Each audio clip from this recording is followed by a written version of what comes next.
hike into the Big Sur wilderness, turning deadly for a woman whose body was found Thursday afternoon along the Pine Ridge Trail near the Sykes Hot Springs. This group of hikers came across the body Thursday morning. So I didn't see any blood. She was pale. She had markings around her neck. I don't want to say, choking marks, and then when the firefighter lifted the jacket, he confirmed that she had a big gash on her head. A young woman's body lies cold and still on a remote mountain trail, her neck marked, her skull gashed open, and the only person who claims to know her stands nearby, shaking, pale, and telling a story no one believes. Sykes Hot Springs, California. Hikers call it paradise. Towering redwoods, natural thermal pools, and miles of untouched wilderness wind deep into the Big Sur backcountry. It's the kind of place people go to disappear from the world, to disconnect, to breathe, to find themselves. For Joanna Ruth Shields of Carlsbad, it would be the place where she was found. Lifeless, battered, and alone in the dirt, discovered not by search parties or loved ones, but by strangers returning from their own trip into the wild.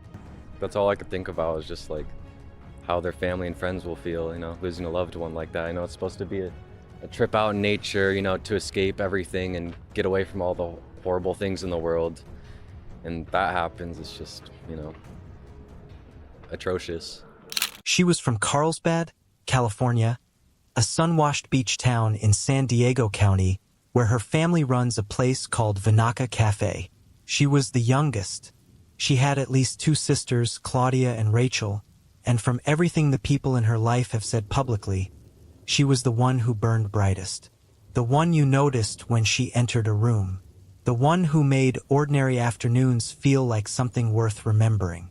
Her thing was skateboarding, not the analog kind, electric. She rode for a company called Evolve Skateboards out of Oceanside, serving as a brand ambassador, organizing group rides, filming content, building community. Her Instagram handle was at JoJo Skates, and her bio read like a thesis statement for the life she was constructing. Just a girl on a healing journey, finding how far her wild goes, surfing the streets. Jeff Anning, the founder of Evolve, described her in the days after her death with the kind of specificity that tells you someone mattered. She just had so much energy. She was just so passionate, so kind, and she was always putting other people first. He said she was instrumental in growing the female side of the e-skating community, organizing rides, encouraging new riders, making space for women in a male-dominated world.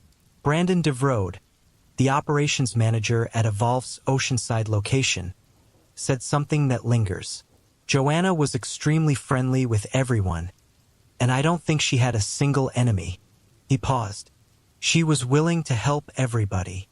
That's the portrait you get from every direction. Bright, generous, relentlessly positive. But there's another layer, and Joanna herself was the one who revealed it. In an Instagram Live recorded shortly before her death, a video that has since taken on a weight its creator never intended, Joanna spoke directly to her followers about gratitude. She talked about waking up every morning ready to charge, about wanting to show appreciation for the life she had. And then she said something that, in the context of what would happen next, lands like a physical blow. She said there had been points in her life where she came close to not being alive. And that wasn't a conscious choice. She didn't elaborate much. She didn't need to. The message was clear. She had been through darkness, depression, anxiety, the kind of internal weather that steals your ability to see a future. She had talked openly about e-skating being a form of therapy, a way to outrun the thing that lived inside her head. And she had outrun it. That was the point of the video. She was standing on the other side of something, and she was grateful. Her best friend Garrett Mail, writing on Facebook in the aftermath, confirmed this trajectory. He said Joanna had been planning a podcast, something aimed at helping other people navigate the same terrain she'd crossed. Joanna was about to do something great, he wrote.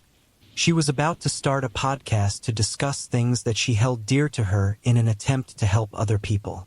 She was about to help change the world. Hold that thought. a woman who fought her way out of depression, who built a new identity around movement, sunlight, wilderness, and gratitude, who was on the verge of a new chapter designed to help others survive what she had survived.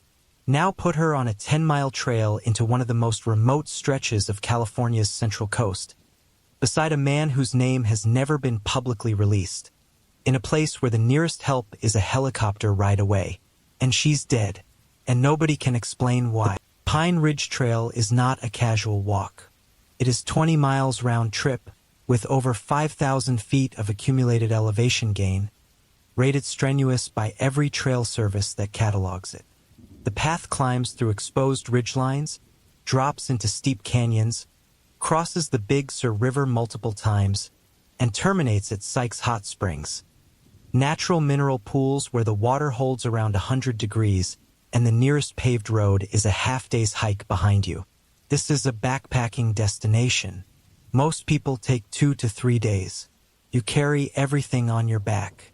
You sleep in the dirt. You filter your water from the river. And if something goes wrong, a broken ankle, a snake bite, a fall from one of the trail's crumbling cliff edges, you are, in the most literal sense, on your own. Joanna Shields was out there with a companion, a man who, per the hiker's account, identified himself as her friend. Authorities have not publicly identified him. He has not been arrested. He has not been named as a suspect. According to the Monterey County Sheriff's Office, everyone who was at the scene is cooperating with the investigation, and there is no threat to the public. Here's what is known about the morning of April 9th, drawn from the companion's account as relayed by the hikers who found the body. At some point that morning, Joanna reportedly went to the river to clean up. Bathing in the backcountry is common, especially near hot springs where travelers have been hiking for days. According to the companion, this was around 10:30. He says she went alone. He says that when she didn't come back, he went looking for her. And he says he found her face down in a pool of water, naked and unresponsive. That is the entirety of the known narrative. One man's account of approximately 30 minutes in a place where there were no other witnesses, no cell signal, no security cameras, and no way to verify a single claim. And the physical evidence that does exist has raised far more questions than it has answered. Because what the hikers saw on Joanna's body, the marks around her neck, the gash on her head, told a story that seemed obvious. It seemed like violence. It seemed like strangulation and blunt force trauma. It seemed like the kind of scene that lands a companion in an interrogation room within hours. But that's not what happened. And the reason it didn't happen is where this case takes its most unsettling turn. Joanna's body could not be recovered on April 9th. The location was too remote, the terrain too rugged, and the weather conditions deteriorating enough that authorities couldn't safely extract her remains until the following day. A helicopter from the California Highway Patrol's H-70 Air Unit was required to airlift her out of the wilderness on April 10th. On April 13th, a forensic medical examination was conducted at the Monterey County Coroner's Facility in Salinas. The result was the kind of finding that satisfies no one and torments everyone. Inconclusive. The autopsy could not determine how Joanna Shields died. The medical examiner could not point to a single mechanism. Not strangulation, not blunt force trauma, not drowning, not a specific internal injury, and say, this is what killed her. The head wound was real. The marks on the neck were real. But neither could be definitively linked to a cause of death. And then, on April 17th, the Monterey County Sheriff's Office held a press briefing that shattered the working theory that half the internet had already accepted. The marks around Joanna's neck, the ones the hikers saw, the ones that looked like ligature injuries, the ones that made people certain she had been strangled, were not from human hands. They were not from a rope or a cord or a piece of clothing twisted tight. They were from insects. Andres Rosas, the sheriff's office spokesperson, told reporters, "In this particular case, This person tragically had injuries that were consistent with injuries that would be caused by insects. So in this case, we're not looking at what they believed it was. We're looking at markings that were a result of insects. Ants. Possibly ants. That is what left those marks on Joanna Shields' neck while she lay exposed and motionless in the California wilderness. In the same briefing, a sheriff's commander stated that there was no information supporting earlier reports of a skull fracture. The gash was real, but the catastrophic head injury that many had assumed? Not confirmed. Consider what this means. The two most alarming details about Joanna's body, the marks that suggested strangulation and the wound that suggested a fatal blow to the head, had both been significantly recontextualized. The neck marks were insects. The skull fracture was unsubstantiated. And yet the coroner still could not determine what killed her. Roses acknowledged this directly. I think if there was an obvious sign of death, we would have already been able to conclude or make a conclusion on that. But in this particular case, the examiner has determined that we need the lab results from the toxicology in order to make that final determination. Toxicology. The results would take 6 to 8 weeks, meaning the answer to what killed Joanna Shields, if a chemical answer exists at all, won't arrive until late May or June of 2026. And until then, her death sits in a category that is among the most difficult for anyone to endure. Not murder, not accident, not natural causes, not suicide, suspicious. That single word, spoken by authorities, is the only official characterization of how a 37-year-old woman full of plans and gratitude ended up face down in a pool of water at the end of a 10-mile trail. The hikers who found Joanna's body did what most people would do. They reported what they saw. They gave interviews to KSBW television, to local affiliates, to anyone who asked. And their accounts, delivered with the earnest specificity of people who had just lived through something they couldn't process, became the foundation of a national news story. Gabe Holmes told reporters he saw markings around her neck. So I didn't see any blood. She was pale. She had markings around her neck. I don't want to say, choking marks, but... And then when the firefighter lifted the jacket, he confirmed that she had a big gash on her head. John Hirima described the companion as scared, nervous. Scared, nervous, like shocked. His face just like numb and dull. On one hand, we didn't know if he was just having the worst day of his life, or on the other, he just killed someone. So I just went in with all right, let's just be ultra cautious, slow things down, make sure everyone's safe. Luke Hirima relayed the companion's account almost word for word. They were out there. She went to the bathroom. She was cleaning herself off in the river around 10:30, and he went looking for her, and then just saw her face down in the water. Naked. Yeah.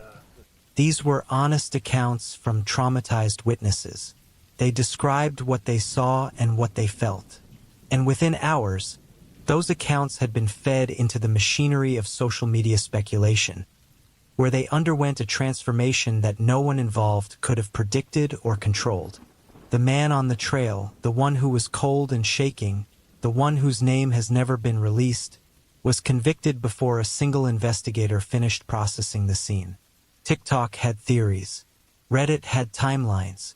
Instagram comment sections had verdicts. The marks meant strangulation. The gash meant a weapon. The nervousness meant guilt.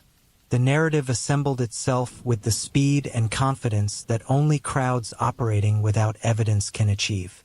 And then the marks turned out to be ant bites. And the skull fracture turned out to be unsubstantiated. And the autopsy turned out to be inconclusive. Think about what that sequence means for a moment. Not for the case, for the person standing on that trail. If that man is guilty of something, the investigation will determine that in time. But if he isn't, if he is a person who watched a friend die in the wilderness and then stood there shaking while strangers photographed the scene and reporters broadcast his description to millions, then what was done to him in the name of true crime curiosity is its own kind of violence. The Monterey County Sheriff's Office has been precise in its language. Everyone at the scene is cooperating. No one is in custody. There is no danger to the community. The death is suspicious, but it has not been classified as a homicide. These are not the statements of an agency that believes a killer is walking free. They are the statements of an agency that doesn't yet know what happened and is disciplined enough to say so. That discipline has not been contagious. So what did happen to Joanna Shields? Without toxicology results, no one can say with certainty. But the evidence that does exist, and the evidence that is conspicuously absent, narrows the field of possibilities. Each one carries its own weight, its own implications, and its own version of the tragedy. The first possibility is an accident. The terrain around Sykes Hot Springs is exactly the kind of place where a misstep kills. Wet rocks along the river, steep, uneven ground, slippery surfaces near the pools where mineral deposits coat the stone. A fall, especially one that strikes the head, could render a person unconscious in or near water, and unconsciousness near water is a death sentence measured in minutes. The deep laceration on Joanna's head is consistent with impact against rock. Her friend Jessica Fessler, who organized the GoFundMe for the family, described what happened as a backpacking accident. The second possibility is a medical event. Cardiac episodes, seizures, strokes, all can strike without warning, even in someone who appears healthy. Any of these could cause a sudden loss of consciousness, a fall, and subsequent drowning in shallow water. An autopsy that cannot determine cause of death is consistent with certain medical events that leave limited physical trace, particularly when the body has been exposed to water and wilderness for hours before recovery. The third possibility is substance-related, legal or otherwise. In a remote backcountry setting, even substances that are manageable in a controlled environment, certain medications, recreational drugs, alcohol combined with heat and exertion, can become lethal. Disorientation, dehydration, impaired balance, loss of consciousness. The interaction between a substance, a 10-mile hike, April warmth, and a rocky riverbed could produce the exact scene the hikers found. This is why the toxicology results are the single most important outstanding piece of evidence. It is also why the medical examiner specifically requested them before making a determination. The fourth possibility is foul play. It has not been ruled out. An unnamed companion was the last person known to have seen Joanna alive. His account cannot be independently verified. They were alone in a wilderness where anything that happened would have had no witnesses.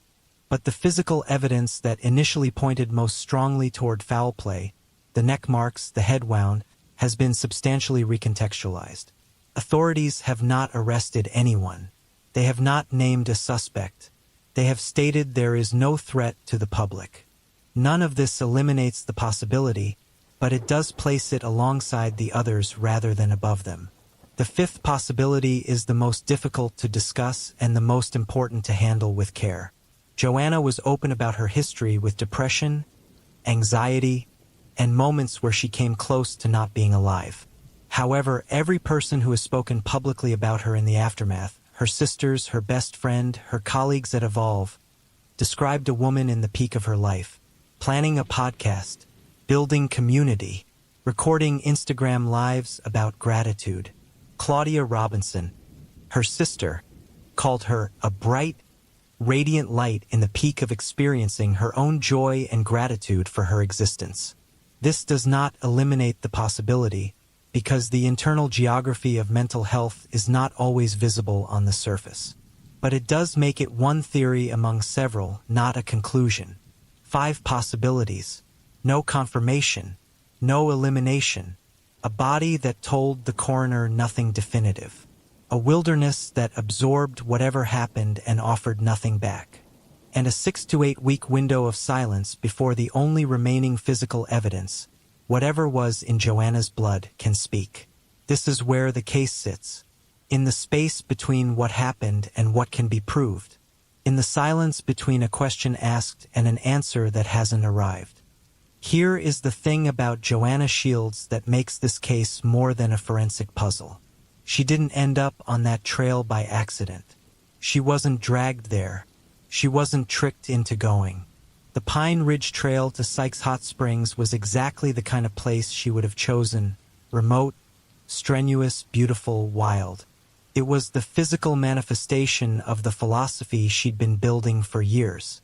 Find how far your wild goes. Surf the streets. Belong to the wind and the sunshine.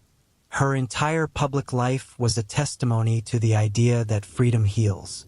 That movement through wild places is the antidote to the thing that lives inside your head.